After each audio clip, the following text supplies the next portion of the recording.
தயாரிப்பாளர் ஆகாஷ் பாஸ்கரனுடைய திருமணம் ரீசெண்டா தான் நடந்து முடிஞ்சது. இதுல முதல்வர் மு.க. ஸ்டாலின்ல இருந்து நடிகர்கள் தனுஷ், சிவகார்த்திகேயன் வரை ஏராளமான பிரபலங்கள் கலந்துக்கிட்டாங்க. ரீசெண்டா தனுஷ் நயன்தாராக்கு இடையே ஏற்பட்ட பிரச்சனை வைரலான நிலையில தனுஷும் நயன்தாராவும் இந்த திருமண விழால கலந்துக்கிட்டாங்க. அது மட்டும் இல்லாம பக்கத்துலயே உட்கார்ந்து இருந்தும் அவங்க 2 பேரும் திரும்பி கூட பார்க்காம இருந்தது பேசும் பொருளானுச்சு. அதோட இந்த திருமண விழால எடுத்த வீடியோஸும் வைரலானுச்சு.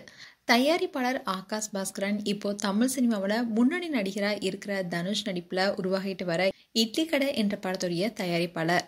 அது மட்டும் இல்லாம ஏஆர் முருகதாஸ் இயக்கத்துல சிவகார்த்திகேயன் நடிக்கும் SK23 படத்துடைய தயாரிப்பாளரும் இவர் தான். தமிழ் சினிமா வட்டாரத்துல ஆகாஷ் பாஸ்கரனுக்கு நிறைய ஃப்ரெண்ட்ஸ் இருக்காங்க.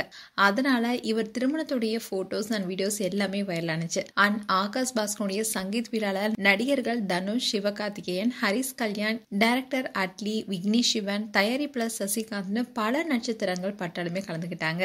இதுல ஹைலைட்டான விஷயம் என்னன்னா, தனுஷும் சிவகார்த்திகேயனும் சேர்ந்து டான்ஸ் பண்ணியிருக்காங்க. அவங்க கூட இயக்குனர் அட்லியும் சேர்ந்து கொத்தாட்டம் போட்ட வீடியோ இப்போ சோஷியல் மீடியால வைரல் ஆயிட்டு வருது.